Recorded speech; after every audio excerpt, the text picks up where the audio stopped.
오늘 아침에는 여러분들께 읽어드린 여기 예레미야에서 3장 19절부터 24절에 있는 말씀 가지고 우리에겐 아직 희망이 있습니다 라고 하는 제목으로 함께 은혜를 나누려고 합니다. 여러분, 코로나19로 인한 사회적 거리두기가 장기화되면서 많은 사람들이 대부분 외출을 삼가하고 집에만 있다 보니까 답답한 마음 금할 수 없었습니다만은 이제 코로나19가 어느 정도 진정되고 거리두기가 완화되면서 그리고 또 이와 같은 그 지난 목요일부터 이번 주 화요일까지 길게 이어지는 연휴를 맞이해서 많은 사람들이 국내 유일한 관광지인 제주도와 그리고 속초를 찾았다고 합니다. 제가 어제는 잘 모릅니다만은 우리가 연휴였던 첫 번째 목요일과 금요일 이틀 동안에 제주를 찾은 사람이 거의 10만 명이나 된다라고 이렇게 얘기를 합니다. 그러면 여러분, 어떠한 정말로 장사가 되지 않아 가지고 어려움을 겪고 있던 제주도와 속초에 있는 많은 사람들이 관광객이 몰려오자 한편으로는 큰 기쁨으로 환영을 하면서도 한편으로는 코로나가 확산되지 않을까 하는 그런 두려운 마음을 가지고 있다라고 하는 그런 보도를 제가 텔레비전을 통해서 보았습니다. 여러분, 모든 인생사라고 하는 것은 시비가 있게 마련입니다. 기쁨이 있으면 슬픔도 있게 마련이고 어둠이 있으면은 여러분 또한 밝음도 있게 마련입니다. 여러분, 그렇기 때문에 여러분 한편으로는 즐거우면서도 한편으로는 불안한 이와 같은 그 마음이 그들의 진실한 마음이라고 하는 것을 보도하고 있는 것을 보았습니다. 여러분, 우리가 문학 작품을 보든지 음악 세계를 들여다보면은 두 가지 흐름이 있는 것을 볼 수가 있어요. 하나는 인간의 절망과 고뇌와 좌절과 죽음을 다루고 있는가 하면은 또 한편으로는 희망과 환희와 감격을 다루고 있는 것을 보게 됩니다. 여러분, 인간이 세상살이도 이와 같이 똑같다라고 할 수가 있습니다. 다가올 미래를 바라보면서 소망을 가지고 사는 사람이 있는가 하면은 어둡고 그리고 또한 침울한 과거를 바라보면서 절망하며 사는 사람이 있습니다. 여러분, 똑같은 인생을 사는 것 같지만은 여러분 또한 이와 같이 어떤 사람은 희망을 가지고 살고 어떤 사람은 절망 속에 살아가는 사람이 있다라고 하는 것을 우리가 분명히 알 수 있어요. 그런데 여러분, 우리가 성경에도 보면은 성경 속에도 절망도 있고 고뇌도 있고 그리고 또한 죽음도 있습니다. 그러나 여러분, 우리가 분명히 알아야 될 것은 성경 속에는 이런 절망과 고뇌와 죽음보다는 소망이 훨씬 더 많이 있다라고 하는 사실을 우리가 기억을 해야만 됩니다. 여러분, 십자가에 죽음이 있는가 하면은 부활의 찬란한 아이와 같은 아침도 있었음을 성경은 우리에게 분명히 가르쳐주고 있어요. 우리가 오늘 읽은 이 본문에 있는 말씀을 보면 바벨론의 침략으로 예루살렘 성이 무너지고 성민이 사륙당하는 그런 비극 속에서 예레미야 선지자는 오늘 본문에서 뭐라고 고백하고 있느냐? 우리에겐 아직도 소망이 있다라고 이렇게 여기 고백하고 있는 것을 보게 됩니다. 무슨 말이에요? 절망 속에 희망이 있다라고 하는 말씀인 줄로 믿습니다. 사실 여러분, 기뻐하는 사람에게는 위로가 필요치가 않습니다. 그럼 위로는 어떤 사람에게 필요합니까? 슬픔 당한 사람에게 위로가 필요합니다. 건강한 사람에게는 병원도 약도 필요치가 않습니다. 그러면 병원과 약은 누구에게 필요합니까? 병든 사람에게 병원도 필요하고 약도 필요한 것입니다. 여러분, 소망의 경우도 마찬가지입니다. 건강한 절망과 좌절과 고난 속에 빠진 사람들이 있기 때문에 소망이 필요하다라고 하는 사실을 우리가 기억을 해야 될 줄로 믿습니다. 오늘 본문 19절에 보면은 내 고초와 재난 곧 쑥과 담즙을 기억하소서 내 심령이 그것을 기억하고 낙심이 되오나 라고 이렇게 여기 또한 여기서 고백하고 있는 것을 보게 되는데, 선지자 자신이 겪었던 고초와 재난을 그는 여기 본문에 보면 쑥과 담즙으로 묘사하고 있는 것을 보게 됩니다. 여러분, 쑥은 무엇을 말하느냐? 쑥은 식물 가운데서 쓴 것이고 그 다음에 담즙은 동물의 내장 가운데서 가장 쓴 것을 말합니다. 그렇기 때문에 여기서 쓰다라고 하는 것은 무엇을 가르쳐 줍니까? 고통 그리고 괴로움, 환난을 의미하고 있는 것입니다. 예레미야 선지자는 개인적으로는 매우 불행한 사람이었습니다. 이유는 유대민족과 지도자들의 범죄를 꾸짖고 하나님의 심판을 선포했다라고 하는 이유로 그는 잡혀가서 매를 맞고 옥에 갇히고 죽을 그 고비를 수없이 겪어야만 했기 때문에 그렇습니다. 그런데 그는 오늘 여기 본문에 있는 말씀에 보니까 그런 가운데서도 오히려 소망이 있다라고 이렇게 여기 선언하고 있는 것을 보게 됩니다. 여러분, 그런 절망적인 상황 속에서 에레미야가 오히려 소망이 있다라고 선언한 이유가 무엇이라고 생각합니까? 오늘 이 본문 말씀을 통해서 살펴보면은 그가 그 절망적인 상황 속에서도 소망을 가진 확실한 이유가 있습니다. 그 첫째가 뭐냐면은 하나님의 인자하심 때문이라고 오늘 본문은 그렇게 말씀하고 있습니다. 22절에 보면 여호와의 인자와 긍휼이 무궁하심으로 우리가 진멸되지 아니함이니이다 라고 이렇게 고백하고 있는 것을 보게 됩니다. 여기서 인자라고 하는 이와 같은 단어로 쓰인 시브리어는 헤세드라고 하는 말이에요. 이 헤세드라고 하는 말은 시브리 사람들이 아주 중요하게 생각하는 그런 단어입니다. 여러분, 이 헤세드라고 하는 이와 같은 말이 영어 성경에는 단순하게 러브, 사랑으로 번역이 되어 있습니다만은 사실 여러분, 사랑이라고 하는 단순한 의미로 이 헤세드라고 하는 말을 다 설명하지 못합니다. 굳이 여러분 또한 사랑으로 표현한다면은 어떤 사랑이냐? 불구하고도의 사랑을 말합니다. 다시 말하면은 조건을 초월한 사랑, 이해를 초월한 사랑을 여러분 헤세드의 사랑이라고 이렇게 우리가 이야기할 수 있어요. 여러분, 사람이 주고받는 사랑은 대부분 다 조건적인 사랑입니다. 그래서 사랑의 조건이 충족되지 못할 때 이런 사랑은 쉽게 무너지고 마는 것입니다. 그런데 하나님께서는 우리를 조건 없는 사랑으로 이해를 초월한 사랑으로 사랑해 주셨어요. 그것이 바로 헤세드 사랑입니다. 하나님의 인자라고 하는 것을 우리가 여기서 기억을 해야 될 줄로 믿습니다. 그렇기 때문에 이런 사랑은 어떤 환경 속에서도 영원토록 지속될 수가 있는 겁니다. 월남전이 종식되고 난 다음에 전 미국 사람들을 울린 슬픈 이야기가 하나 있어요. 보스턴 근교에 살고 있는 아이와 같은 한 젊은이가 월남전에 참전하게 되었습니다. 근데 월남전에 아들을 보내고 난 다음에 부부는 하루도 편히 잠을 자지 못하고 가슴을 조이면서 월남에서 행여나 나쁜 소식이 올까봐 이와 같이 걱정하며 살게 되었는데, 어느 날 캘리포니아에서 이와 제 아들로부터 전화가 왔습니다. 밝은 목소리로 아버지 제가 돌아왔습니다 하고 이와 같이 아주 밝은 목소리가 들려왔어요. 아버지는 얼마나 반가웠더니 그래 왔느냐, 빨리 집으로 오라 하고 이렇게 얘기를 했습니다마는 이 아들이 다음에 아버지에게 이렇게 말합니다. 아버지, 부탁이 있어서 전화를 먼저 드렸습니다. 그랬더니 아버지가 무슨 부탁이냐 하고 말을 하니까 그 아들이 이렇게 말합니다. 제 아주 친한 전우가 하나 있는데 미국 이 월남전에서 한쪽 눈과 한쪽 팔과 한쪽 다리를 잃었습니다. 제가 그 친구와 함께 집으로 가려고 하는데 가도 될까요? 하고 불렀어요. 그러니까 아버지가 그래 같이 오라 하고 얘기를 했어요. 그러니까 또 이 아들이 있다 이렇게 말합니다.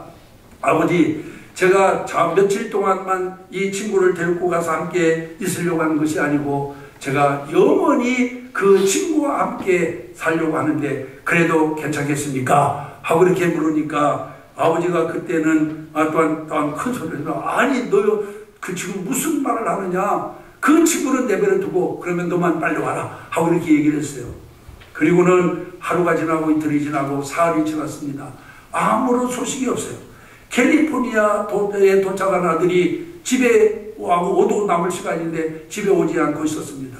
그러더니 마침 전화가 왔는데 아들에게서 온 게 아니라 경찰서에서 전화가 왔습니다. 지금 청년 하나가 자살을 했는데 신분증을 살펴보니 당신의 아들인데 와서 확인을 하십시오 라고 하는 그런 전화였습니다. 부부가 달려가 보니 아닌 게 아니라 자기 아들이었어요. 그런데 그 아들이 한쪽 눈을 잃고 한쪽 팔을 잃고 한쪽 다리를 잃었습니다. 사실 자기가 집으로 데려가겠다라고 하는 친구는 진짜 친구가 아닌 자기 자신을 말한 건데 아버지가 그를 받아주지 않는다고 하자 그는 있을 곳을 잃어버린 채 그만 자살을 하고 말았다 하는 얘기입니다. 사실 여러분, 이 청년이 일처리 방식이 정말 또 어찌 보면 좋은 것은 아닙니다만은 결국 아주 어떤 그런 불구자로 아버지 집에 간들 대접을 받지 못할 것 같으니까 아예 가지 못하고 거기서 그는 생명을 포기하고 말았던 것입니다. 여러분, 인간의 사랑은 조건적인 사랑입니다. 또한 타산적인 사랑일 수밖에 없습니다. 만일 하나님께서 그런 사랑으로 우리를 사랑하셨다면 우리가 어떻게 그분 앞에 설 수 있을까요?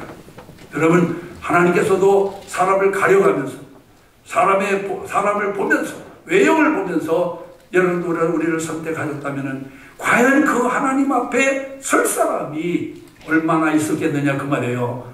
그러나 감사한 것은 하나님은 여러분 또한 이와 우리가 분명한 것은 여러분 하나님은 조건을 따져서 우리를 사랑하는 분이 아니라고 하는 사실을 기억하시기를 바랍니다. 여러분 우리가 로마서 5장에 보면 하나님의 사랑이 어떤 사랑인가를 잘 설명해 주고 있습니다. 이 로마서 5장을 읽어보세요. 거기 보면 하나님의 사랑이 어떤 사랑이라고 했습니까? 첫째는 연약함에도 불구하고 우리를 사랑하시는 분, 죄를 지었음에도 불구하고 우리를 사랑하시는 분, 하나님께 원수 되었음에도 불구하고 우리를 사랑하시는 분. 할렐루야. 아멘. 여러분, 때로는 여기 하나님의 사랑은 바로 이렇게 불구하고도의 사랑입니다. 못났음에도 불구하고 연약함에도 불구하고 죄를 지었음에도 불구하고 심지어는 하나님께 원수 되었음에도 불구하고 여러분 그를 내치지 아니하시고 사랑하시는 사랑이 바로 헤세드의 사랑이라고 하는 것을 믿으시기를 바랍니다. 그런데 놀라운 사실이 있습니다. 여러분 놀라운 사실은 그 하나님께서 지금도 우리를 사랑하십니다. 아멘. 같은 사랑으로 사랑하시는 거예요. 여러분 지나온 날들을 돌아보면 하나님을 실망시킨 일이 얼마나 많습니까? 하나님께 범죄한 일이 얼마나 많습니까? 하나님 뜻대로 살지 못하는 것 얼마나 많습니까? 내 욕심, 내 위치만 생각하고 하나님을 생각하지 못하고 산 적이 얼마나 많습니까?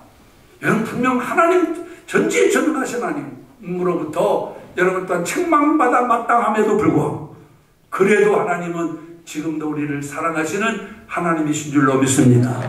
그 사랑 때문에 우리에게는 소망이 있다고 말해요. 죄를 지은 사람에게 무슨 소망이 있겠어요? 하나님과 원수된 사람에게 무슨 소망이 있겠어요?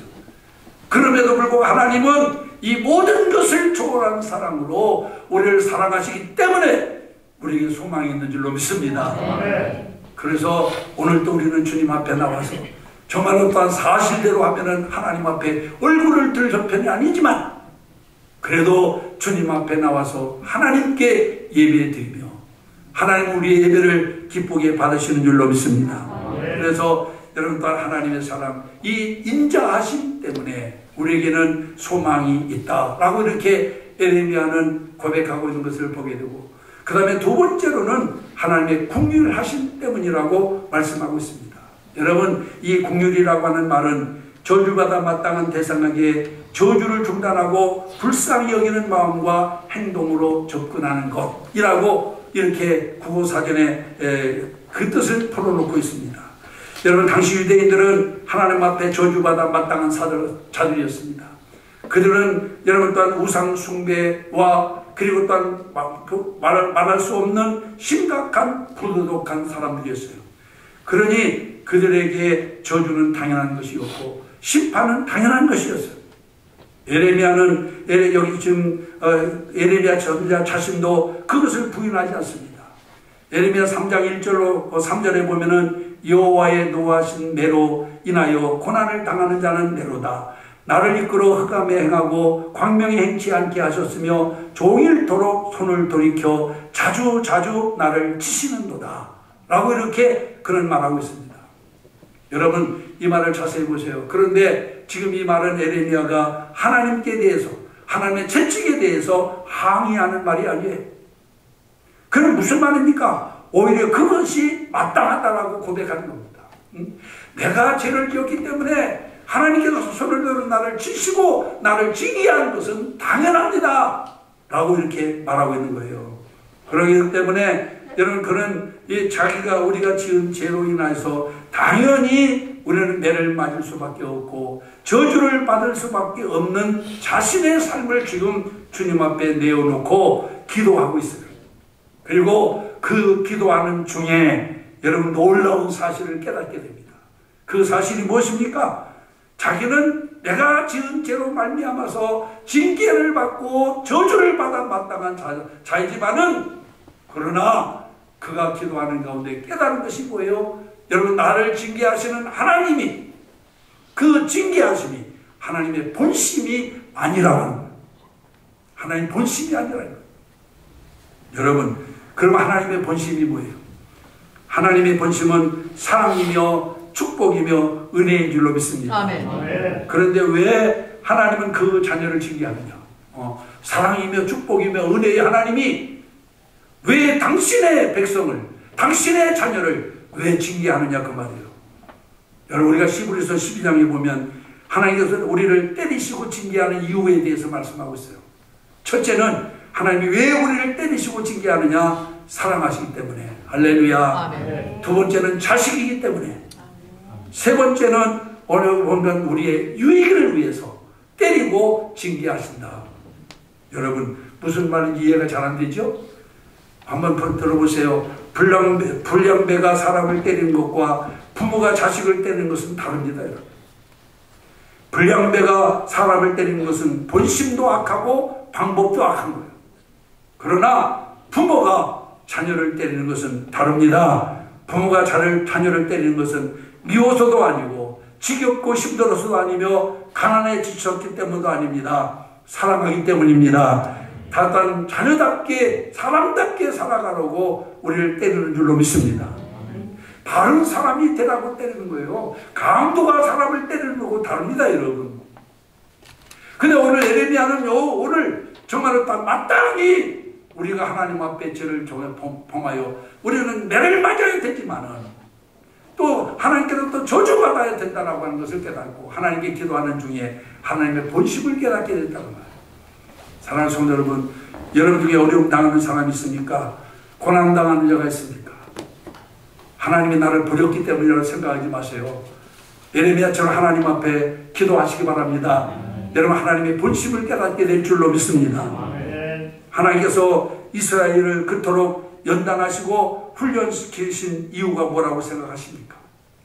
하나님 왜 당신의 택한 백성을 그렇게 나라를 잃어버리게 하고 가족을 잃게 하고 포로로 되어 다른 바벨론에 끌려가 그 고생을 하게 했나요? 그들을 버렸기 때문도 아닙니다. 미워하기 때문도 아닙니다. 여러분, 그들을 사랑하기 때문에, 그들이 바로 남이 아니고 자식이기 때문에 그들이 하나님의 자녀로 바르게 살아가도록 하나님이 징계하신 것임을 믿으시기를 바랍니다. 이 본심을 이해하지 못하면 여러분, 우리는 시련에서 벗어나지 못하고 원망하고 불평하며 살아갑니다. 여러분, 한번 생각해 보세요. 장사만 조금 안 돼도 하나님을 원망하고 문제가 조금 생겨도 하나님을 들먹거리는, 그것이 우리들 아닙니까, 여러분? 그러나 하나님의 넓고 큰 뜻을 헤아리는 사람이라면 오히려 감사하게 될 줄로 믿습니다. 이스라엘 민족이 말할 수 없는 고난을 경험하면서도 희망을 포기하지 않았던 이유는 하나님의 자비하심과 궁휼하심 때문이었어요. 오늘 22절에 보면 여호와의 인자와 궁휼이 무궁하심으로 우리가 진멸되지 아니함이니이다. 하나님의 인자와 자비가 아니었더라면은 마땅히 죽어 마땅한데, 그러나 하나님의 인자와 긍휼하심이 있기 때문에 우리가 진멸되지 않고 이렇게라도 살아있다라고 하는 것을 고백하고 있음을 믿으시기 바랍니다. 우리가 아직도 없어지지 않는 이유, 고통 중에도 우리가 여전히 생존하고 있는 이유는 하나님께서 아직도 우리를 포기하지 아니하셨기 때문임을 믿으시길 바랍니다. 그리고 그의 궁휼하심이 있기 때문이라고 하는 사실을 우리가 기억하시고, 여러분, 이 하나님의 본심을 알면 우리는 오히려 소망을 가지게 될 줄 믿습니다. 그래서 코로나19로 인해서 좀 힘들고 어렵지만은 이런 때일수록 하나님의 본심을 깨닫는 자가 되어서 오히려 하나님 앞에 감사하며 하나님 앞에 바로 설 수 있는 여러분들이 되시기를 주님의 이름으로 축원합니다. 마지막 세 번째로는 하나님이 함께 하심 때문입니다. 24절에서 예레미야는 내 심령에 이르기를 여호와는 나의 기업이시니 그러므로 내가 저를 바라리라 하고 이렇게 고백을 하고 있습니다. 여러분 이게 무슨 말인지 여러분들 우리가 잘 알아야 됩니다. 에레미야 선지자는 지금 가족을 잃어버렸어요. 또 조국을 잃어버렸습니다. 고향도 잃어버렸고 재산과 삶의 터전을 다 잃어버렸어요. 지금 이방 나라의 포로로 끌려가는 신세가 되었어요. 그러나 여러분 오늘 본문에 보니까 여러분 또한 그런 가운데서도 가만히 생각을 해보니 하나님은 지금도 여전히 자기와 함께 하심을 깨달았어요. 여러분 한번 생각해 보세요.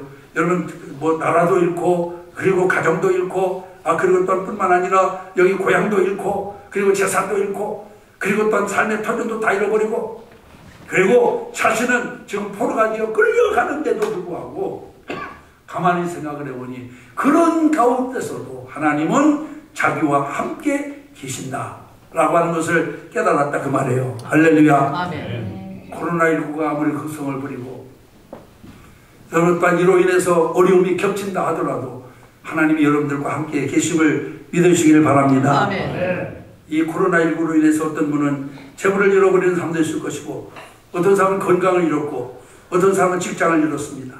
또 사업이 어려움을 당하고 있습니다. 혹은 사랑을 잃어버린 사람도 있을 겁니다. 그러나 예레미야처럼 마음 깊이 생각해 보시기 바랍니다. 이 많은 것을 잃어버렸지만 하나님이 여전히 여러분들과 함께 하십니다. 삶의 주인이신 주님께서 여전히 우리와 함께 하십니다. 아멘. 그리고 깊이 기도해 보세요. 하나님의 자비와 공율의 손길이 성령을 통해서 여러분들 마음을 어루만져 주실 줄로 믿습니다. 아멘. 여러분 기억하시기 바랍니다. 다른 것은 다 잃어버려도 하나님만은 잃어버릴 수 없습니다. 이걸 알아야 돼요. 다른 것은 다 잃어버려도 재물, 집, 사업, 심지어는 목숨을 잃는다 할지라도 하나님을 잃어버려서는 아니 될 줄로 믿습니다. 아멘. 예레미야가 뭐라고 후회합니까? 여호와는 나의 기업이시니 그러므로 내가 저를 바라리이다. 여러분의 삶의 현장이 어렵습니까? 여러분들이 인생이 괴롭습니까? 여러분들이 오랜 시간 동안 사회적 격리를 통해서 피곤하고 지쳐 있습니까? 하나님을 바라시기를 바랍니다. 아멘. 여러분의 인생이 아직도 밤이라고 생각되면 하나님께 기도하시기를 바랍니다. 그러면 밤이 지나고 아침이 밝아오는 것을 경험하게 될 줄로 믿습니다. 여러분 우리가 성경에 보면은 유대인들의 시간 계산법이 아주 재미가 있어요. 우리는 대개 하루를 어떻게 시작합니까? 아침으로 시작해서 저녁으로 마칩니다. 아침으로 출발해서 저녁으로 하루를 그렇게 마치는데 여러분 유대인들은 반대예요. 특별히 우리가 성경에도 보면은 창세기에 보면은 창세기 1장에 보면은 하루가 어떤 식으로 진행이 됩니까? 한번 따라하시기 바랍니다. 저녁이 되며 아침이 되니. 여러분 성경은 아침이 되어 저녁이 되니 이렇게 말하지 않고 저녁이 되며 아침이 되니 라고 이렇게 말하고 있어요. 유대인들의 시간 계산법은 저녁으로 시작해서 아침으로 끝납니다. 하나님께서는 여러분 왜 하루를 이렇게 저녁으로 시작해서 아침으로 끝냈느냐? 유대인들은 왜 하루를 저녁으로 시작해서 아침으로 이와 같이 끝냈느냐? 여기에 중요한 의미가 있어요, 여러분. 하나님은 여러분 우리를 아침으로 인도하는 분이에요. 할렐루야. 아멘. 어둠으로 밤으로 인도하는 분이 아니라 아침으로 인도하는 분. 다 같이 하나님은 우리를 아침으로 인도하는 분이시다. 아침으로 인도하는 분이시다. 하나님은 우리를 밤으로 인도하는 분이 아니에요. 무슨 일이 겹쳐도 성경 뭐라고 말합니까? 모든 것을 합력하여 선을 이루느니라. 이 선이라고 하는 것은 최대의 가치를 말합니다. 모든 어려운 것들을 다 모아가지고 최상의 가치로 만들어 주시는 분. 그래서 밤으로 시작해서 아침으로 마치는 분. 밝음으로 시작해서 어둠으로 마치는 게 아닙니다, 여러분. 성경적인 시간은 또한 우리가 유대인의 하나님의 시간은 여러분 아침으로 시작해서 어둠으로 마치는 게 아니라 어둠에서 시작해서 밝음으로 마치는 거예요. 할렐루야. 아멘. 그렇기 때문에 우리에게 뭐가 있다? 소망입니다. 할렐루야. 아멘. 여러분 아무리 지옥 같은 어둠도 아침이 되어 태양이 저 동쪽에 솟아오르면 어둠은 사라집니다. 할렐루야. 아멘. 지금 여러분들에게 엄습해 있는 여러 가지 문제들, 코로나로 인해서 또 여러 가지 어려운 문제들도 시간이 가면 다 사라지게 될 줄 믿습니다. 아멘. 그러므로 소망을 가지시기 바랍니다. 아멘. 희망을 가지시기 바랍니다. 아멘. 낙심하지 마세요. 아멘. 하나님은 어둠에서 우리를 밝음으로 인도하는 분이지 밝음에서 어둠으로 인도하는 분이 아니다. 그래서 이 소망 가지고 조금 바라보면 하나님은 반드시 우리에게 여호와 또한 찬란한 새 아침을 주시게 될 줄로 믿습니다. 우리가 여러분 지난날 실패와 좌절과 낙심으로 가득한 삶을 살았다 하더라도 우리와 함께 하시는 주님 때문에 우리에게는 희망이 있는 줄로 믿습니다. 그러므로 우리는 그 희망 가지고 내일을 향하여 힘차게 나가야 될 줄로 믿습니다. 이것이 바로 우리의 소망이에요. 우리 성도들의 소망입니다. 단테가 지은 신곡의 지옥편을 보면은 지옥문 입구에는 이런 글이 붙어 있다고 해요. 이곳에 들어오는 모든 사람은 소망을 포기하라. 여러분 지옥은 어떤 곳입니까? 소망이 없는 곳이에요. 지옥이 다른 게 아니에요. 다른 게 다 똑같아도 지옥은 어떤 곳이냐? 소망이 없어. 그래서 지옥은 소망이 끝나는 바로 그곳에서부터 지옥은 시작되는 거예요. 여러분 지옥이 우리가 죽어서만 가는 곳일까요? 아니에요. 여러분 이 세상에서도 지옥 같은 삶을 사는 사람들 많이 있어요. 이 세상에도 얼마든지 많은 사람들이 지옥을 경험하면서 살고 있습니다. 그러나 반대로 어려움과 시련 속에서도 천국처럼 살아가는 사람도 있어요. 그게 어떤 사람들이에요? 우리가 성경에 보니까 그 지옥 같은 환경 속에서도 천국 같은 삶을 사는 사람이 누구냐? 하나님이 함께함을 믿는 사람이에요. 할렐루야. 아멘. 스데반은 여러분 또한 사람들에게 돌에 맞아 죽으면서도 자기를 돌로 치는 사람을 축복하고 오히려 웃으면서 죽었어요. 이렇게 하나님의 함께하는 사람, 함께하심을 믿는 사람들은 어떤 환경 속에서도 소망을 버리지 않게 될 줄 믿습니다. 여러분 세계 종말을 위한 소망이라고 하는 책을 쓴 이 홀린세이라고 하는 사람이 있는데 이 사람이 그 책에서 이런 말을 했어요. 인간이 음식이 없이 40일, 공기 없이는 8분을 살 수 있지만 소망이 없이는 1분도 살 수 없다. 한번 따라해 보실까요? 소망이 없이는 1분도 살 수 없다. 1분도 살 수 없다. 살았다고 해도 지옥에 있는 거예요. 여러분 소망을 가지시기 바랍니다. 긴 코로나19로 인한 이와 같은 여러분들 마음속에 자리 잡고 있는 모든 우울감과 그리고 염려와 불안 오늘 이 시간 다 여러분들 마음속에서 내쫓아버리고 여러분들 마음속에 찬란한 아침의 태양처럼 하나님의 은혜의 와 같은 하나의 은혜의 빛이 충만하게 되기를 주님의 이름으로 축원합니다.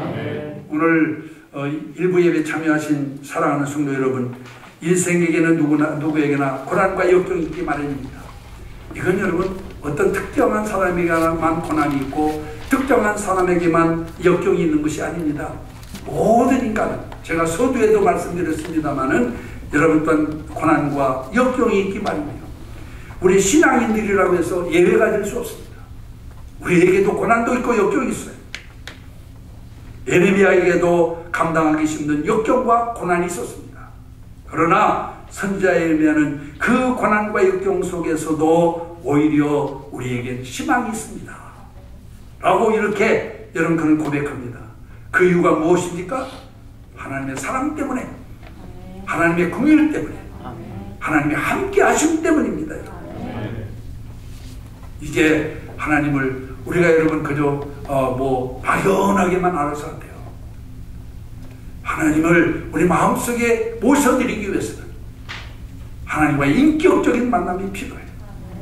그 그래서 우리 마음속에 이런 사랑과 긍휼과 함께 하시는 주님이 계신다면 어떤 불안도 어떤 고난도 넉넉히 이기고 승리하게 될 줄 믿습니다. 아멘. 오늘 아침 일부 예배에 참여한 사랑을 모르는 성도들이 이제 이 어려운 시기를 통해서 하나님을 만나고 하나님 때문에 여러분 오히려 큰 소망 가지고 다시 힘차게 일어날 수 있는 여러분들이 되시기를 주의 이름으로 축원합니다. 기도하겠습니다.